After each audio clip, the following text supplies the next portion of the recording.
Good morning. Morning वाकई good होती है, तो सोचा सुबह सुबह ही आज कुछ रिकॉर्ड कर लिया जाए। आज बात करूंगी कहानी से शुरुआत करके और आती हूँ अंत कविता पे। तो बात जब कहानी की चलती है, कहानी का जिक्र हो और दादी नानी की याद ना आए, ऐसा हो नहीं सकता। कहानियाँ जो दादी नानी सुनाया करती थी और उनके बगल में लेट के हम बच्चे सुना करते थे, सभी बच्चे सुनते होंगे, तो वो जो है कहानियाँ अमिट होती थी। पता नहीं कौन कौन सी मनगढ़ंत कुछ धार्मिक कुछ सांस्कृतिक कहानियाँ सुनते सुनते हम लोग बड़े हो गए और वो कहीं अंदर तक बैठ गई, एक से एक। कभी ध्रुव की कहानी, कभी प्रहलाद की बुआ की गोदी में लेके बैठने वाली कहानी, तो कभी राजा रानी और कभी परियों की। दिमाग में वो सब ऐसा बैठता रहता था, छोटे छोटे बच्चे, उनके चेहरे के एक्सप्रेशंस, और दादी नानी का भी उतने ही इंटरेस्ट से सुनाना। और पता है जब राक्षस आया तो ऐसा, है दादी या है नानी, फिर क्या हुआ? और फिर दादी और नानी की अनंत कहानियां चलती रहती थी। रात में सोना उन कहानियों के बिना होता ही नहीं था। माँ भी कहानियां सुनाया करती थी, पर माँ की लोरियां, मनगढ़ंत, वो सब भी मशहूर हैं, पर कहानी कहानी वहीं से शुरू होती है। और ध्रुव हो, प्रहलाद हो, या राजा रामचंद्र हो, या फिर तब तक वो किताबों में भी कहानियां लिखी गई।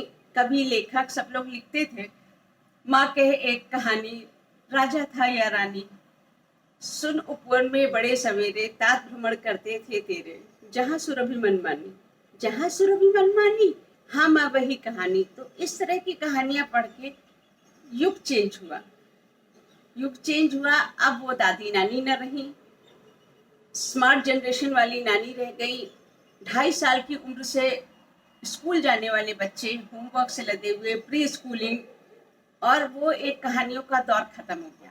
पर उन कहानियों का जिक्र करते हुए या उस दौर का जिक्र करते हुए कुछ तो कसक उठती है मन में कि कहाँ बढ़ गए हम लोग।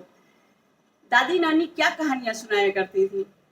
मेरी नानी तो इतनी मनगढ़ंत कहानियां सुनाती थी, कभी कभी कहें, पता है जब पुराने जमाने में औरतों के जब सर में जुएं और लीखें पड़ जाती थी, तो वो अपना सर उठा के और नीचे रख लेती थी और लीख वीख निकाल के और फिर से रख लेती थी।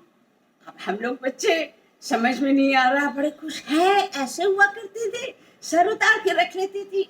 अब उस समय कौन लॉजिक खोजता है, उस समय तो उसी में आनंद था।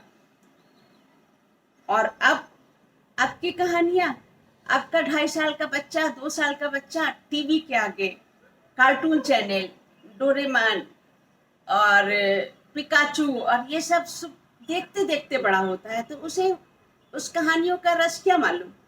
और वो कहानियां देखा जाए तो दादी नानी से एक संबंध जोड़ती थी दिल का, और वो हमारी सबसे अजीज हो जाती थी।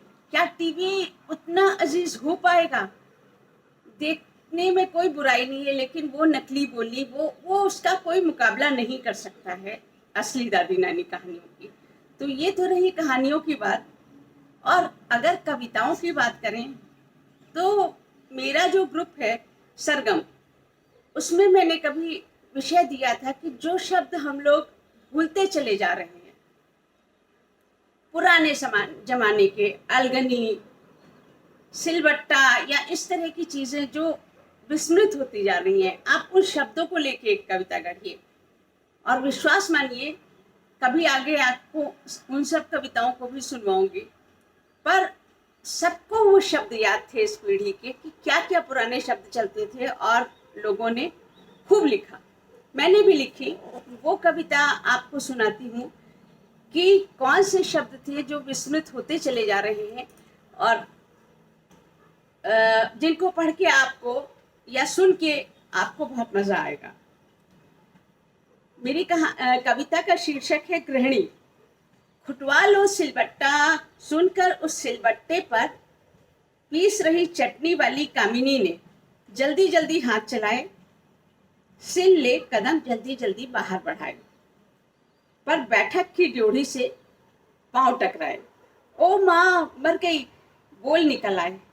अरे बम्बा खुला छोड़ गई, कर्कश बोल कानों से टकराए। आती हूँ, कह जल्दी से आंगन की ओर कदम बढ़ाए। बैठ चारपाई पर पैर सहलाए और डाल सुलग रही अंगीठी पर नजर कदम चौके की ओर बढ़ाए। बैठ पीढ़े पर ले एक सांस, जल्दी जल्दी हाथ चलाए। बटुए में दाल खदक रही थी चूल्हे पर और हाथ बेल रहे थे गोल रोटी चकले पर। उफ, झींसी पड़ने लगी। फिर बाहर अलगनी से सूखे कपड़े उठाए, माथे पर झूल आई लट को हौले से हटा। चढ़ा तवा फुलके बना ही रही थी कि औंधे लेटे खटिया पर उसके किसी शरारती की आंखों से नयन टकराए। जो देख रही थी उसे एकटक। अब उसके लब मुस्कुराए। काम के बीच भी कुछ राहत के क्षण आए। हंसते हुए उसने वृद्ध काम वाले चाचा याद आए। चाचा जी, हनुमान चालीसा आती है? हाँ बहू, जय हनुमान ज्ञान गुण सागर, जय कपीश तिह लोक उजागर। कामिनी के होंठ हौले से बुदबुदाए। आगे चाचा जी, मैं बताती हूँ। संकट से हनुमान बचाएं, भूत पिशाच निकट नहीं आवे।